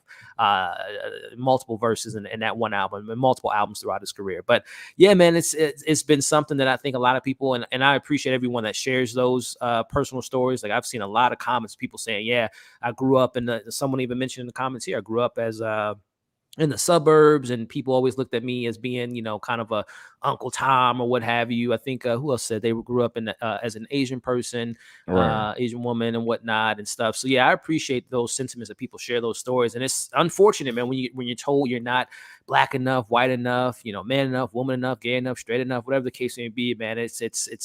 It's an unfortunate thing, and it's a show like this, like a lot of people said, it hit home for them. It resonated with them for various reasons, and one of them being, not being enough is something that they really appreciated that this episode had to tackle. Which one of the last things I want to kind of talk to you about, Brad, and we touched on it a little bit earlier, is just kind of the nature of this season has been very, I think we said the word was very different. We opened the season, none of our main characters, so only 10 seconds left in the last episode with 3 slaps. We go from 2 episodes with our main characters, then a standalone episode, 2 episodes again, standalone episode. So it is a very kind of roller coaster of an experience. But I've seen some people say they love the solo episodes more so they do our main characters. I've seen the reverse of that. I've seen people say this season's trash, this season's too woke, this, that, and the other. With all that being said, Brandon, what do you expect to see and hope to see in next week's finale? And if you have any more thoughts and opinions on just the divisiveness of this season. Again, as far as the divisiveness, I'm not mad at people for feeling that way. Because Donald Glover is changing it up, and to be honest, we do need changes sometime. I can't get mad at him saying, hey, I want to deliver something different to the people that nobody else is doing. Right. I respect it. Doesn't mean that it always works, but I respect the attempt. For me, I have enjoyed the characters that we know more than the solo episodes. Yeah. This standalone episode was perfect, but the Trini to the Bone one, I wasn't in love with it. I mean, it wasn't a bad episode. It just didn't have anything to do with anything else, And the first episode was dope with was it Dante? Is it Spears? Hart, Dante Hart. Hart, yeah. Yep. Dante Hart. That was a good episode, but the other two, it just didn't have anything to do in it. I mean, I was annoyed by the earlier episode with the reparations episode? The big payback. Mm-hmm. While I love this episode, I thought that one kind of caused too much confusion. So on like how that process would look like. Yeah. Right. I mean, at least it got the conversation going, but I wasn't in love with that. So as far as this season finale, man, I would prefer it focus on the main characters, but I hope that all these other random stuff ties back into together. It. Yeah. Whether that's in a dream that we know that it all means something because Earn is dreaming this stuff, right? Or we see all the characters in some capacity pop up, whether in just some way, some creative way. That's what I'm hoping to see. Yeah, because if those episodes just stand on its own, just as just random, don't have nothing to do with nothing, that would be really disappointing for me. Like they have to mean something. They have to have some type of significance, and I hope they can tie it all together. Yeah, tie it all together. Now, Will said, man, I think, and this for me, and I'll share my thoughts on it more when we get to the finale next week. And I've seen the trailer, and from what I gathered from the trailer, it looks like it's going to be a mixture of both. As far as like, that's good. So what I saw from the trailer, and correct me if I'm wrong for those that see the trailer, and I don't want to give too much. It's a trailer. I'm just speculating, but It seemed like in the trailer, it's going to be a very Van focused episode with her going through the past somehow, some way. Now I don't know if Darius and Earn and Al are going to be involved with that, but from what I saw in the trailer, it looks like it's a very Van-focused episode tying into a past. Like it's almost like she's seeing the past through someone else's eyes. So, which hopefully that does tie into 3 Slaps and, the reparations episode. And because I think there is a narrative to be said about those solo episodes, because they do focus on different topics. And I think, we've seen in the comments every week that everyone's alluding to like the ghost theme that we got in the season. Even Trinity to the Bone was a ghost, not haunting that family, but having that message to have that little kid see her one last time. So there is something to be said about dreams and ghosts from the past, and reparations being one of them in that episode, about getting what you feel like you deserve and Black people deserve from all the stuff they have suffered through. So I think and I hope that we get a kind of tie up to how those stories tied into our main narratives. And the last question I have for you, Brandon, since we know that there is a season 4, and I don't know if it's coming out this year or next year, do you want to go back to Atlanta? And if so, do you want to have those solo episodes being implemented in season 4, or just strictly season 4 is a finale only episodes with our main cast? Yeah, I would like to go back to Atlanta, but if they can stick this season finale for season 3, I would be happy with them switching it up as for season 4. But if it just ends randomly and nothing ties in, I don't want to see any more solo episodes. But at the same time, I love this one. I know what saying, and then you know what I'm saying. So I'm like, if you can give them, if they can be this good, then sure, right? So, but I've only loved one that much, and we've had at least 4, if not 5. So this was so Slaps, reparations. Yeah, this is the 4th one. This is the 4th solo out of the 10 that we got. And the Van thing, that seems kind of cool because she's been in the background. Very much so, yeah. So wow. So if we get a perspective from her, and it's she's walking around and she sees Paperboy on the street passed out hallucinating, and and we see what happened when she left the party and pushed the girl in the, all that. I don't know. I mean, this could be the best ending of a season or the worst. We'll see, because the thing, because I follow a lot of this behind the scenes, like when they were prepping the show and going to the red carpet, Donald Glover and his brother Steven were saying that Van is a very important character this season. And to be honest, she, like you just said, she's been kind of in the background, and we've been speculating since, I think a lot of us in episode 2 said, is Van sleeping with Darius, the whole ice sickle or the ice at the end of the night. Van, stealing from Nando's house, pushing people in the pool, staying behind, eating, by herself and stealing. Now, I can't remember from your review, Brandon, but it's safe to assume she stole that when the white woman accused her of stealing. She stole that, right? I think she did, because she stole at the house too. Exactly. So that's the only reason I thought that. I was like, well, you did steal before. You know? So, and like this whole nonchalantness of her this season, and some people even going as far as saying they think that Van might be dead, because I think someone said that she walked through a pole in one episode. I don't know if that was I didn't see that production thing. So I hope not. I hope she's not dead. We'll see. If she slept with Darius, I will never watch the show again. It feels so random too, because it doesn't seem like that type of show. Evil, like drama type of show. Yeah. We'll see, man. Because if she's supposed to be the most important, she really needs to come through in this finale. Yeah.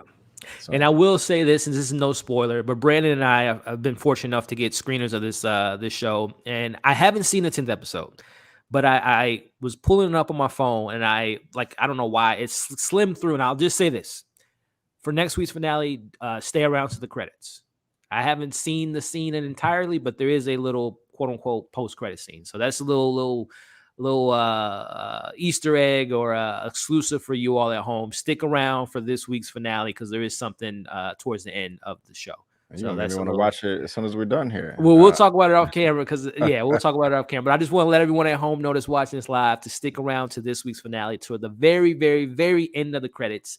There's a little something for you guys. Yes, and see, Karma better get socks. He need his ass beat. That's another thing, bro. He been missing for the last few weeks, and the whole Liam Neeson callback I thought was funny. But I don't know if we'll get any resolutions with that story, because like I said, based on the trailer, I think it's a Van-centric, Van-focused episode. So we will see what all that ties into, which, speaking of ties into, man, tying back to being appreciative of you up top, Brandon. Thank you so much, man, for joining this almost 2 hours we're approaching now conversation about this episode, about this series, about this show.